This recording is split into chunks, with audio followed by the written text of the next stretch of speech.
Good morning, sir. Good morning, classmates. Our topic for today is we discuss the competency framework for teachers in Southeast Asia and the Philippine Professional Teachers Standards Career Stage 1 Beginning Teachers to assure teacher quality. Southeast Asia Teachers Competency Framework. The essentials. First, knowing and understanding what I teach. It is the ability of teachers to deepen and broaden their knowledge on what to teach, understand education, trends, policies, and curricula, and be updated on local, national, regional, and global developments.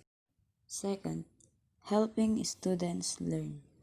It is the ability to know their students use the most effective teaching and learning strategy and assess and give feedback on how students learn. Third, engaging the community. It is the ability to partner with parents and caregivers, involve the community to help students learn, and encourage respect and diversity. And last, becoming a better teacher every day. It is the ability to know oneself and others, practice human goodness, and then master the teaching practice. Knowing and understanding what I teach. Dito is first is the deepen and broaden my knowledge on what I teach. Dito, kailangan you know and understand relevant theories, concepts, and principles of what I teach. And also, you need to accurate and updated content and organizing, connecting, and presenting what I teach. And next, understand education trends, policies, and curricula. Dito kailangan mong mag-search and maghanap ng multiple sources of information and recent studies. Kailangan mo rin magbasa ng mga bagong issues in the policies that support educational programs and services, and understand the philosophy and significant goals of the curriculum. And third, keep myself updated on local, national, regional, and global developments. Use local, national, regional, and global developments in my lessons and activity, and learn more about the future of education. Helping students learn. First, know my students. You need to look on their backgrounds and past performance. Kailangan mo ring pakinggan and mag-observe sa mga estudyante mo. And then, understand my students' issue and concerns both at home and in school. Kung alam mong may problema yung estudyante mo, you need to comfort. Kailangan mong tanungin kung ano man yung problema niya. And then, teach my students to learn from their mistakes. And helps my students relate new ideas to things they already know and believe in. And last, develop in students to continuously learn and improve themselves. Second, use most effective teaching and learning strategy. Siyempre, pag magtuturo ka, you need more effort para maging effective para sa mga estudyante mo. Make lessons more interesting and meaningful to my students. Give my students equal learning opportunities, and you need to encourage your students to speak with confidence. Third, assess and give feedback on how my students learn. You need to set clear learning outcomes. Kailangan mo ring encourage self-reflection among my students, and share the assessment results to students and parents.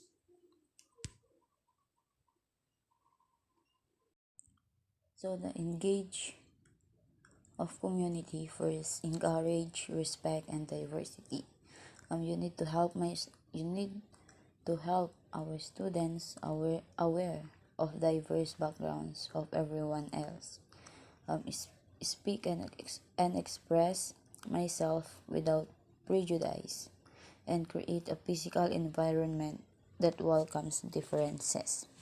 Second, involve the community to help my students learn. We also need teach our students to connect and apply what they learn in their daily lives and involve my students in community activities and events. Third, partner with parents and caregivers. Get to know my students' family and visit my students in their home when needed. For example, dito, kunwari, meron siyang mga hindi na-pass na requirements and then di siya pumapasok, we need or kailangan natin siyang puntahan sa bahay nila para sabihin kung ano yung mga kailangan at gagawin nila para maging okay ang kanilang grades and etc. Become a better teacher every day. First, master my teaching. Join learning groups and programs. Become a self-directed learner and set my professional learning goals. Second, practice human goodness in my life and in my work. Treat others fairly without favoring one over the other. Di kailangan dito ng favoritism. Be mindful of my students' diversity and uniqueness. And always be sensitive to my students' social, emotional, and learning needs. Third, know myself and others. Be calm and composed and resolving conflicts. And you need to practice effective ways to manage our stress.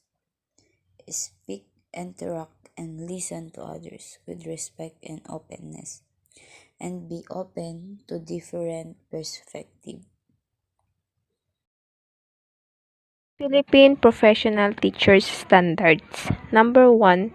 In the line with the new professional standards for teachers, the Department of Education or DepEd, through the Teacher Educational Council, issues this DepEd order entitled National Adoption and Implementation of the Philippine Professional Standards for Teachers.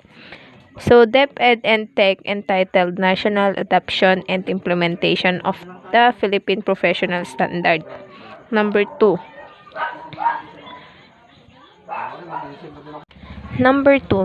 The DepEd recognizes the importance of professional standards in the continuing professional development and advancement of teachers based on the principle of lifelong learning.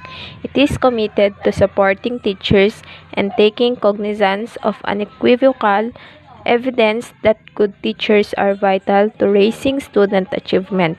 Quality learning is contingent upon quality teaching. Hence, enhancing teacher quality becomes of utmost importance for long-term and sustainable nation building.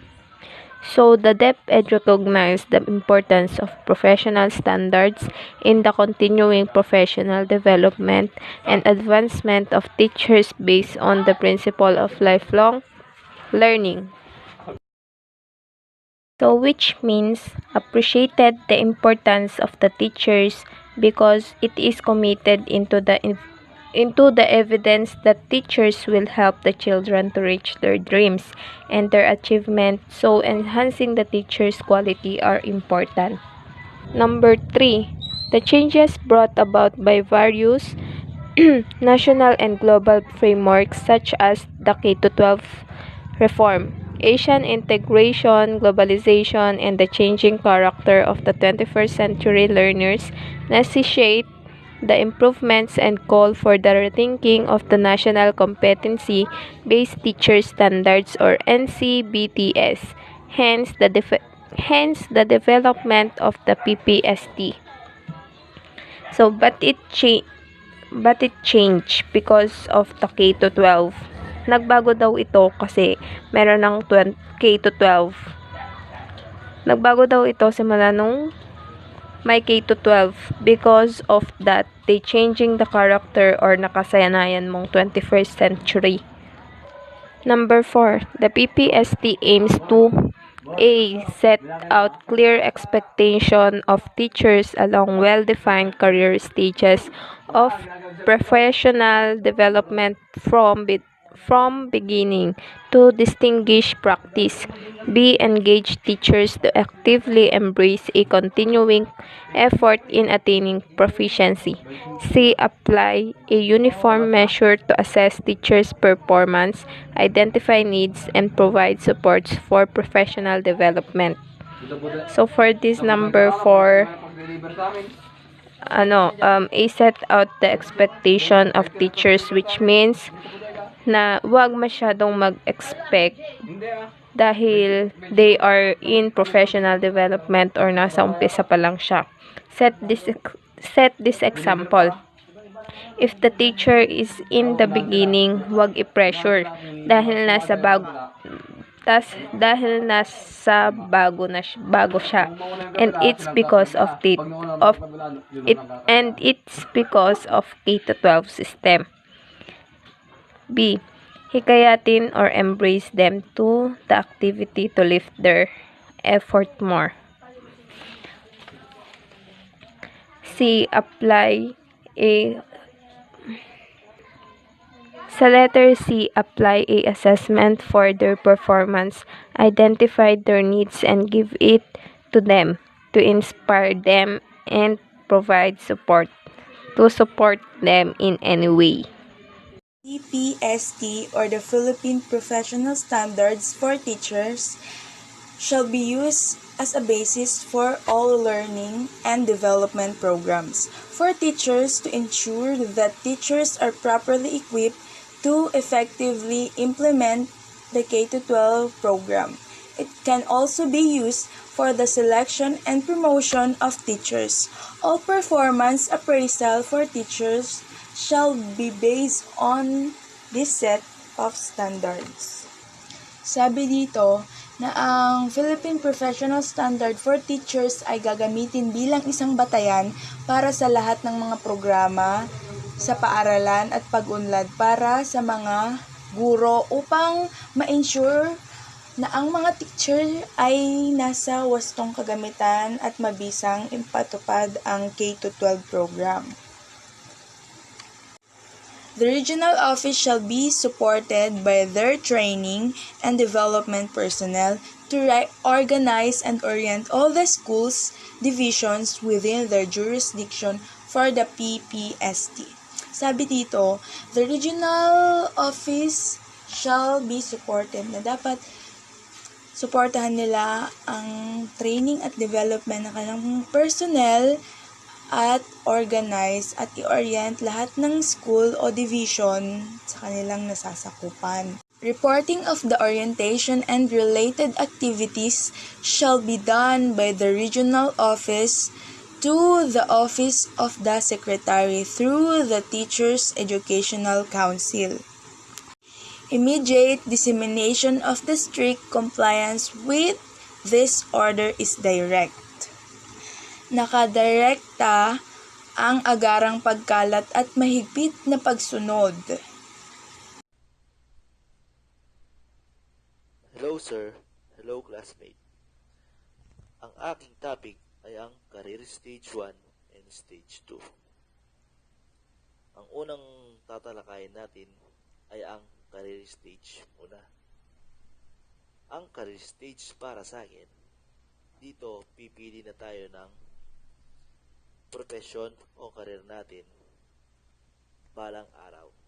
Tulad natin, pinili natin na maging guro. Ngayon, mag-aaral tayo mula simula hanggang makagraduate tayo. Ngayon, pag nag-graduate na tayo, pwede na tayong magturo ng private. para sa experience. Ngayon, magte-take tayo ng board. Kung makapasa tayo, pwede tayong magturo na sa public. Pero habang nagtuturo tayo at nakaposisyon na tayo bilang isang guro, hindi pa matatapos ang ating pag-aaral. Meron pang masteral or doctoral na kailangan pag-aralan at upang maging hubog at huwarang guro sa mga estudyante natin. At tataas din ang ranggo mo bilang isang guro. Ngayon naman, ang tatalakayin natin ay ang stage 1. Dito, papasok na tayo sa profession ng pagtuturo. Tayong mga gustong magturo, kailangan malakas ang ating pag-unawa sa mga paksa o kung ano yung sinanay natin. Tulad natin, sinanay tayo sa physical education. Ngayon, yun yung ituturo lang natin. Kasi dun lang tayo sinanay para maibahagi sa mga future student natin. Ngayon, may ibibigay akong isang word na may kinalaman sa mga guro. Ang pedagogy. Ang pedagogy is a practice of teaching, especially as an academic subject or theoretical concept. Ang example ng isang powerful pedagogical examples is yung teacher and student. Magpro-produce sila ng isang trabaho na magle-learn silang together. Ang teacher magiging siyang mentor or coach para tulungan ang estudyanteng ma-achieve niya yung learning goal niya. And next naman tayo sa stage 2. Dito, malaya na tayo sa profession natin. Mailalapat na natin yung mga kasanayan natin o mga kaalaman natin sa pagtuturo o may bibigay na natin yung mga nalalaman natin sa mga estudyante.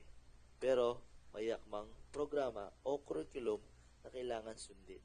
Kagaya ng K-12, may akmang curriculum na kailangan sundin ng mga teacher. Ang career stage 2 ito ay sumasalamin din sa career stage 1. Good morning sir, good morning classmates. Yung topic ko ngayon is stage 3 and stage 4 of career stage. And dun tayo muna sa stage 3. Sa stage 3 may tinatawag tayong highly professional teacher. Dito sinasabi na highly professional teacher. Sinasabi nga natin, alam naman natin na learning is a continuous process na kung saan ang teacher is hindi lang nag-aaral or hindi lang nag-stop dun sa profession nila. Sila yung kumukuha ng highest educational attainment nila kung saan nagkakaroon sila ng masteral.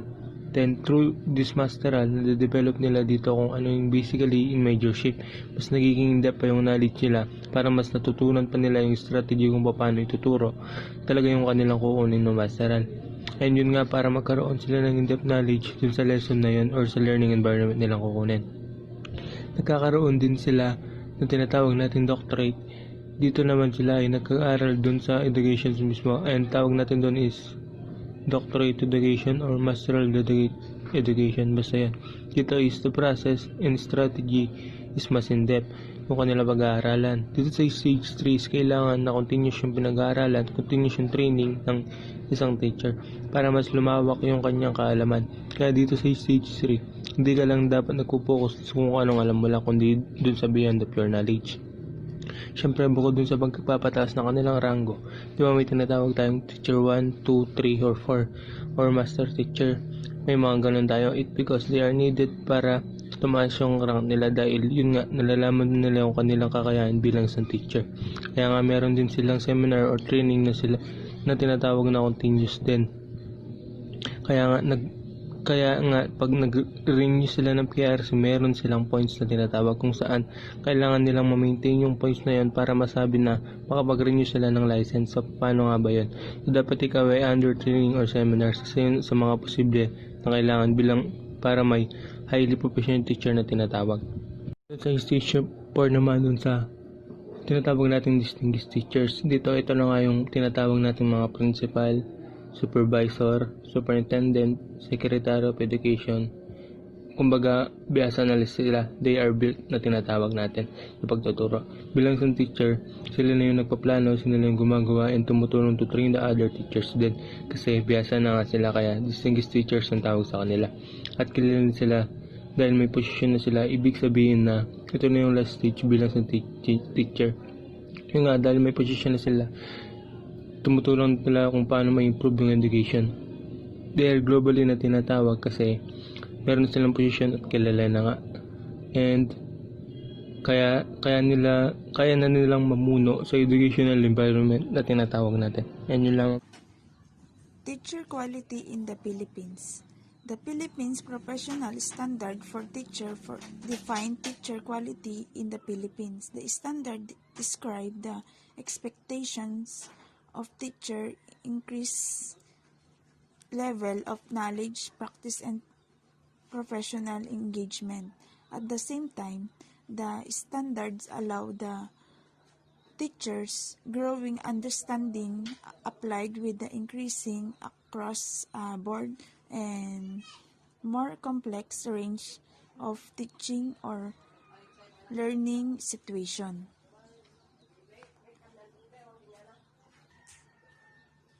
In the Philippines, professional standard for teacher define the teacher quality. Like the standard, the expectation of the possible increasing for knowledge, but on the other hand, teacher must have some understanding the way they teach and one of the knowledge or learning they must give. Recognize the importance of ministry of the content knowledge and its interconnectedness within the across curriculum areas comply with the sense of critical understanding of the application of theories and principle of the teaching learning. They display proficiency in the mother tongue, Filipinos, and English to facilitate the teaching and learning process, as well as exhibit the needed skill in the use of communication strategies, teaching strategies, and technologies to promote high-quality learning outcome. So, yun. Kailangan na matutunan din kung ano ang mga bagay na siyang mapapadali sa pagbibigay ng kaalaman. Like learning mother tongue, whether it is Filipino or English. Ganun na din ay kung ano ang mga pwede mo pang gawin as teaching strategies, naging technology man o iba pang basta mapapadali ang pagtuturo. Provide learning environments that are safe, secure, fair, and supportive in order to promote learner responsibility and achievements.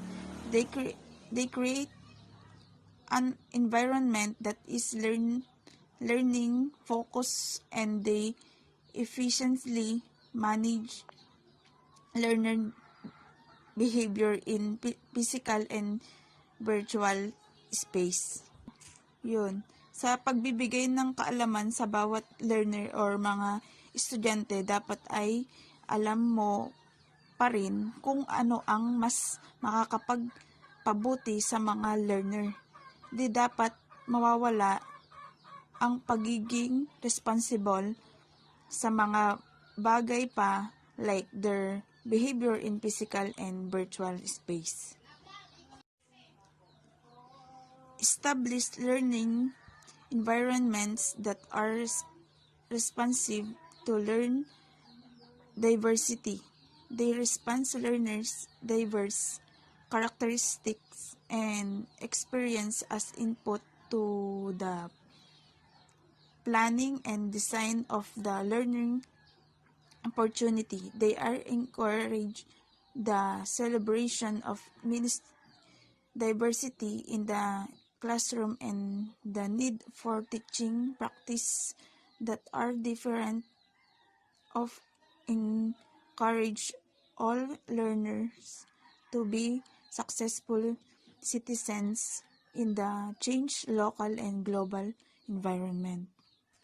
And then lastly, on their way of the teaching, dapat ay hindi mawawala ang mga pag-iisip na dapat ay maging maayos o successful and mga ginagawa. May naiituro ka man at that same time ay may natututo. So, yung quality ng isang teacher ay based din sa kung paano niya magiging interactive yung klase niya in a way na masusunod niya yung learning materials na kailangan niya ma-meet. Sabi nga dito, assessment tools and strategies, evaluation, documentation, and reporting learners' needs. Siguro dito mami-measure kung gaano ka-effective ang teaching strategy ng isang teacher. Kasi may solid basis sa mga improvement ng learners niya. Lastly, dito sa establishing school community partnership, kasi nga 'di ba mas maganda rin na organized din ang relationship between the teachers, learners, parents, school and wider community to ensure them na as teachers may mga ethical and professional standards din tayong pinapollow. So yung transparency rin is very important.